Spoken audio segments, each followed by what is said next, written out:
बहुत सारे दोस्तों ने ये रिक्वेस्ट की थी कि टाइफाइड और मलेरिया की जो वीडियो उसके बाद आप हमें फ़र्क बता दें कि जो टाइफाइड और मलेरिया का जो फ़र्क है वो क्या है। और मैंने मुनासिब ये जाना कि एक शॉर्ट सी जो वीडियो है उसमें आपको जो एक पहले हम टाइफाइड की बात करते हैं और फिर उसकी जो कंपैरेटिव स्टडी है वो मलेरिया के साथ वो करते हैं।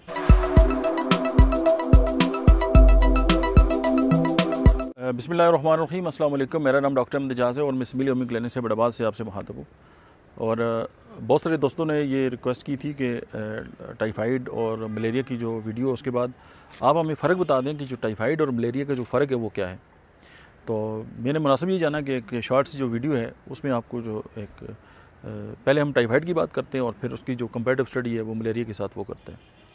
टाइफाइड जो है वो एक ऐसी बीमारी है जिसमें बैक्टीरियम जो सैल्मोनेला टाइफी है, थ्रू उसकी जो कंटेमिनेशन है वो चाहे वाटर के अंदर हो, फूड के अंदर हो या क्लोज कंटेक्ट हो किसी के साथ भी, और उस पेशेंट जो है वो कैरियर हो सैल्मोनेला टाइफी का, तो उससे टाइफाइड होता है। और टाइफाइड की जो है वो 4 स्टेजेस होती हैं। और टाइफाइड में जो सिम्टम्स जो हैं वो जो अपीयर होते हैं वो जो 4 स्टेजेस हैं उनमें होती है। और सबसे पहले जो है वो मतलब है कि जो है बुखार सामने ज़ाहिर आता है, और जो सिंगल स्टेज है वो रिमेन जो है वो 7 डेज़ तक रहती है।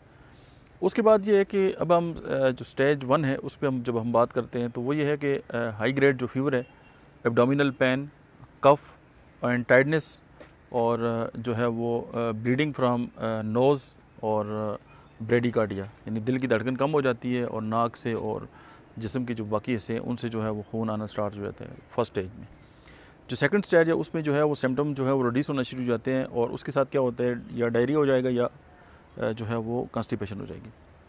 थर्ड स्टेज में जो टाइफाइड का पेशेंट है उसके साथ ये होता है कि वो मे हैव सम कॉम्प्लिकेशन, जैसे कि मैंने टाइफाइड की जो वीडियो आप देख सकते हैं उसमें कॉम्प्लिकेशन का बड़ा डिटेल से जिक्र किया गया।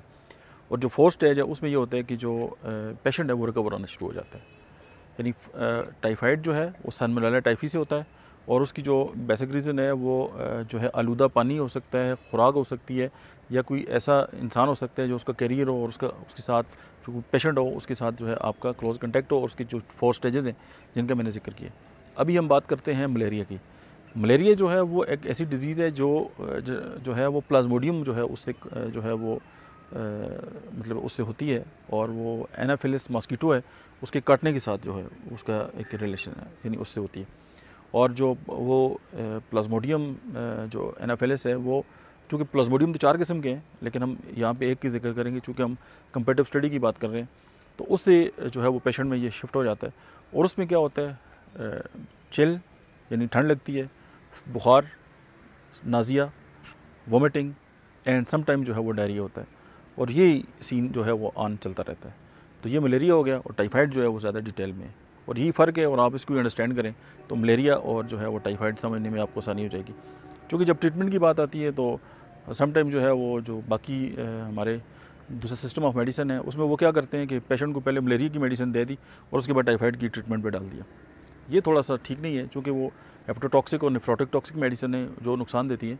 होम्योपैथी चूँकि ज़्यादा एम्फेसाइज़ करती है पेशेंट की, चूँकि मेडिसिन प्रिस्क्राइब करने के तो बहुत ज़्यादा तरीके हैं, लेकिन मोस्ट प्रॉब्लली ये कि सिम्टम्स पे बात करती है। अब देखें ना, जैसे टाइफाइड में जो 4 स्टेजेस हैं, अब हर स्टेज की होम्योपैथी में अलग मेडिसिन है, और उसमें यह होगा कि जो सिम्टम्स हैं, symptom are the language of disease, तो बीमारी की जो ज़ुबान समझेंगे और जो भी दवाई देंगे, चाहे मलेरिया है तब भी ठीक होगा, टाइफाइड है तब भी ठीक होगा, या कोई और कॉम्प्लिकेटेड बीमारी है तब भी ठीक होगी।